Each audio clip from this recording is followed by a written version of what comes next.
भगवान महावीर के जीवन चरित्र में तो हमने बहुत सुना है। भगवान महावीर के पद चिन्हों पर चलने वाली उन्हीं के समय की महान श्राविकाएं भी प्रेरणा स्रोत रही हैं। वो श्राविकाएं आगे चलकर जैन शासन में महासतियों के नाम से जानी जाती है। उन्हीं में से एक थी सती सुलसा। उनका स्मरण जैन धर्म के विशेष श्रद्धा से किया जाता है। सती सुलसा एक अत्यंत धर्मपरायण, त्यागमयी और आदर्श गृहिणी थी। वे भगवान महावीर की एक परम श्राविका बनी रही थी। उनका जीवन संयम, सेवा और समर्पण का उदाहरण है। भक्ति में लीन सदा रही, मन निर्मल भाव महान। सती सुलसा के नाम से पाया जग में ऊंचा स्थान, पाया जग में ऊंचा स्थान। नारी शक्ति की मिसाल बनी, आदर्शों की छवि अपार। सती सुलसा की गाथा करती है जग में उजियार, करती है जग में उजियार। तो आइए ऐसे ही माँ सती सुलसा के जीवन की कुछ विशेष घटनाओं को ज्ञानशाला के बच्चों के द्वारा नाट्य रूपांतरण करते हुए आपके समक्ष प्रस्तुत है नाट्य मंचन महासती सुलसा। राजगृह नगर में राजा क्षणिक थे। राजा के रतिक का नाम नाग था। नाग की पत्नी का नाम था सुलसा। सुलसा भगवान महावीर की प्रमुख श्राविका थी। नाग और सुलसा आनंदपूर्वक धर्म ध्यान में समय व्यतीत कर रहे थे। फिर भी संतान के अभाव से रतिक नाग का मन सदा उदास रहता था। इन दिनों में आप उदास रहते हो, कुछ बोलती नहीं हो। आपको खाने पीने का भी होश नहीं होता, रात्रि में नींद भी नहीं आती। क्या आपको कोई शारीरिक तकलीफ तो नहीं है? अगर आप कहे तो वैद्य को बुला दूं? वैद्य को बुलाने की कोई आवश्यकता नहीं है, मैं स्वस्थ ही हूँ। तो फिर क्या बात है स्वामी? सुलसा, जब मैं अपने मित्रों के घर जाता हूँ तब उनके आंगन में नन्हे मुन्ने बच्चों को खेलता देखता हूँ। तब सोचता हूँ कि कितने भाग्यशाली है वह माता पिता जिनके आंगन में बच्चों की किलकारी गूंजती है। अगर हमें पुत्र रत्न की प्राप्ति नहीं हुई तो मेरा वंश कैसे चलेगा? बस यही बात मुझे अंदर से खाई जा रही है। धैर्य रखिए स्वामी, देव गुरु धर्म पर अटूट आस्था रखिए, सब मंगल ही मंगल होगा। अगर पूर्व जन्म की कोई अशुभ छाया है तो अटूट आस्था रखने पर एक दिन शुभ कर्म में अवश्य बदल जाएगी। एक बार देवेंद्र ने देवसभा में सुलसा की समता की सराहना करते हुए कहा, सुलसा इतनी समता वाली है, चाहे उसकी कोई कितनी भी हानि कर दे परंतु उसे क्रोध नहीं आता है। उसकी परीक्षा लेने एक देव साधु का रूप बनाकर सुलसा के घर पहुंचता है। सुलसा जैन मुनि को अपने भवन में प्रवेश करते देख भाव विभोर हो उठी। मुनि को पंचांग नमन किया। धन्य घड़ी धन्य भाग, बड़े दर्शन दिए, आहार पानी की कृपा करी मुनिवर। हमें आहार पानी नहीं चाहिए, हमारे एक मुनि अस्वस्थ है, उनके लिए औषधि की अपेक्षा है। कौन सी औषधि? लक्ष्य पाक तेल, क्या वह तुम्हारे पास उपलब्ध है?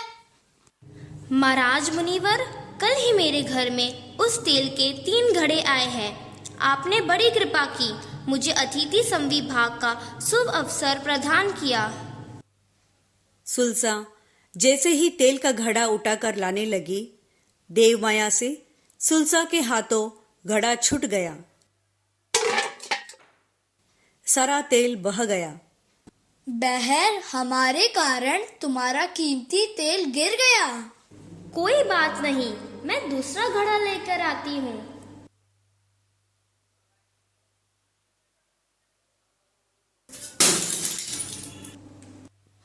अरे, तेल का दूसरा घड़ा भी फूट गया। सती सुलसा बड़ी सावधानी से तीसरा घड़ा उठाकर लाती है।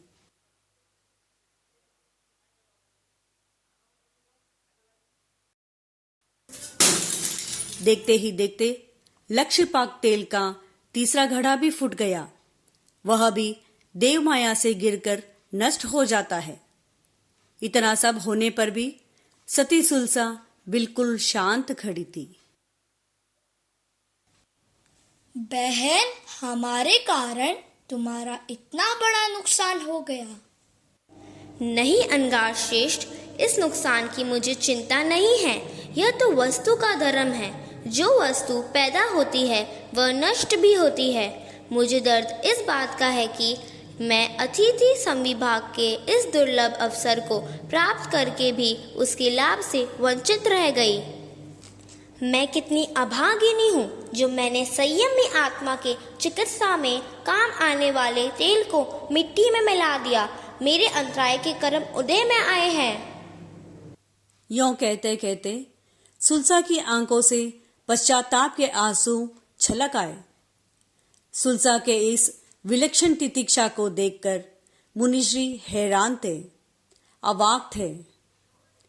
थोड़े ही देर में मुनिश्री अपने असली देव स्वरूप में प्रकट हो जाते हैं। भद्री, अद्भुत है तुम्हारी समता।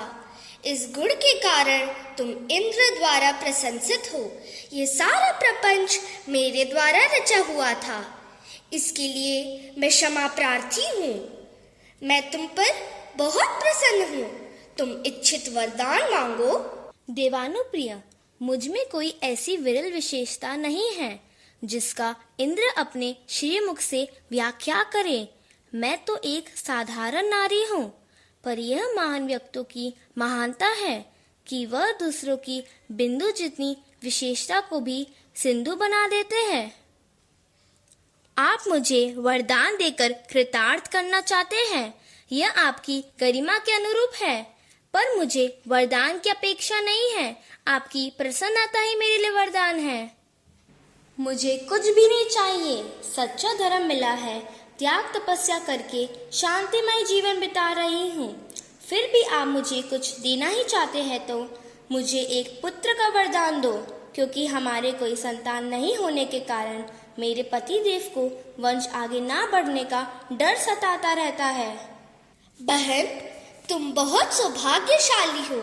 बहुत शीघ्र ही तुम 32 सुलक्षण संपन्न पुत्रों की माँ बनने का गौरव प्राप्त करोगी। क्या मुझे कोई विशेष अनुष्ठान करना होगा? नहीं, ऐसी कोई अपेक्षा नहीं है। लो, ये 32 गुटिकाएं हैं। इनके सेवन से तुम्हें 32 सुलक्षण पुत्रों की प्राप्ति होगी। गुटिकाएं सुलसा के हाथों में रखते हुए कहा कि कोई काम हो तो मुझे याद कर लेना। फिर देव इंद्रलोक के लिए प्रस्थान हो जाते हैं। सुलसा भाव विभोर हो जाती है। संध्या रतिक नाग घर पर आने से सुलसा देव प्रदत्त गुटिकाओं को अपने पति के समक्ष रखते हुए घटना चक्र विस्तार से सुनाती है। रतिक नाग पितृसुख के प्राप्ति की कल्पना से ही प्रसन्नचित हो जाता है। कल शुभ दिन है। सोच रही हूँ देव प्रदत्त गुटिकाओं का सेवन कल ही कर लेती हूँ। दूसरे दिन प्रातः सामायिक स्वाध्याय ध्यान आदि नित्य नियम से निवृत्त होने के पश्चात उसने एक गुटिका निकाली। जैसे ही वह उसका सेवन करने लगी, सहसा उसके मन में विचार आया। मुझे इतने पुत्रों की क्या जरूरत है? अगर 32 गुटिकाओं का एक साथ ही सेवन कर लूं, ताकि 32 पुत्रों के बदले 32 गुणों वाला एक ही पुत्र हो जाएगा। कुछ दिन सामान्य रूप से व्यतीत हुए। वह गर्भवती हुई। 32 गुटिकाओं के साथ उसके उदर में 32 पुत्र भी पलने लगे। गर्भ वृद्धि के साथ उसे असाध्य पीड़ा भी होने लगी। वेदना इतनी कि प्राण निकल जाए। अतः इस असाधारण स्थिति में उसने देव का स्मरण किया। देव प्रकट हुए। देव को स्थिति का आकलन करने में समय नहीं लगा। बहन, तुमने 32 गुटिकाएं एक साथ खाकर बहुत भारी भूल कर दी। अब तुम्हारे उदर से 32 पुत्र एक साथ उत्पन्न होंगे। उनमें से एक के मरने से 32 पुत्रों की एक साथ मृत्यु हो जाएगी। ऐसा क्यों? ऐसा ही योग है। क्या इस योग को आप टाल नहीं सकते? नहीं महानुभाव, भविष्य को मैं तो क्या तीर्थंकर भी नहीं टाल सकते। देव ने अपने दिव्य शक्ति से सुलसा की पीड़ा को शांत किया एवं 32 स्वस्थ एवं सुलक्षण संपन्न पुत्रों का जन्म सानंद करवाया। पुत्रों की जन्म पर खूब बधाइयां बांटी गई। 32 पुत्र बड़े लाडों से पले। समय अनुसार शिक्षण प्रशिक्षण एक साथ राजा क्षणिक के अंगरक्षक नियुक्त हुए। संसार में सभी अनित्य है, नियति के आगे किसी का जोर नहीं। जैसे देव ने बताया था, कालांतर एक युद्ध में 32 पुत्र एक साथ वीर गति को प्राप्त हो गए। सुलसा फिर भी आर्त ध्यान में उलझे बिना अपनी चेतना को धर्म ध्यान पर केंद्रित कर लिया। भगवान महावीर चंपानगरी पधारे। संवत्सरण की रचना हुई। अमृतमयी वाणी से प्रभु ने देशना दी। देशना के अंत में अंबड़ सन्यासी जो राजगृह का रहने वाला था, वह अवधि ज्ञानी था। वेकरी लब्धि से मनचाया रूप बना सकता था। भगवान महावीर का परम श्रद्धालु श्रावक भी था। वह प्रभु के दर्शनार्थ आया। आज आपके मुखारविंद से ज्ञानामृत पाकर जन्म सफल हो गया। अब मैं राजगृह जा रहा हूँ। आप भी वहां पधारने की कृपा करें। अंबड़ राजगृह में सुलसा नाम की श्राविका है। वह सम्यक्त्व में इतनी दृढ़ है, सामान्य मनुष्य की तो बात ही क्या, बड़ी बड़ी देव शक्ति भी उसे नहीं डिगा सके। धन्य है महासती सुलसा, जिसकी स्वयं भगवान भी प्रशंसा करते हैं। क्या मैं सुलसा की परीक्षा ले सकता हूँ? अंबड़, जैसी तुम्हारी इच्छा। अंबड़ सुलसा की परीक्षा लेने राजगृह में प्रथम दिन पूर्व दिशा में ब्रह्मा के रूप में, दूसरे दिन दक्षिण दिशा में विष्णु के रूप में, तीसरे दिन पश्चिम दिशा में महेश्वर का रूप बनाकर कुछ चमत्कार दिखाएं। वहां के हजारों लोग उनके दर्शन कर अत्यंत प्रसन्न हुए, पर सुलसा अपने धर्म के प्रति अडिग रही। चौथे दिन उत्तर दिशा में 25वां तीर्थंकर बनकर स्फटिक सिंहासन पर विराजमान हो गया। लो भाई, जैनियों के भगवान भी पधार गए। रोज नए नए भगवान पधार कर हमें तार रहे हैं। जिनेश्वर देव का आगमन सुनकर अनेक जैन श्रावक सुलसा के घर जाकर उसे दर्शनार्थ चलने के लिए कहने लगे। श्रावकों, आप समझदार होकर भी क्यों भूल कर रहे हैं? क्या कभी 25वां तीर्थंकर होते हैं? मुझे तो ये ढोंगी प्रतीत हो रहा है, जो नित नया रूप बनाकर भोली भाली जनता को धोखे में डाल रहा है। अतः मैं तो इसके पास नहीं जाऊंगी।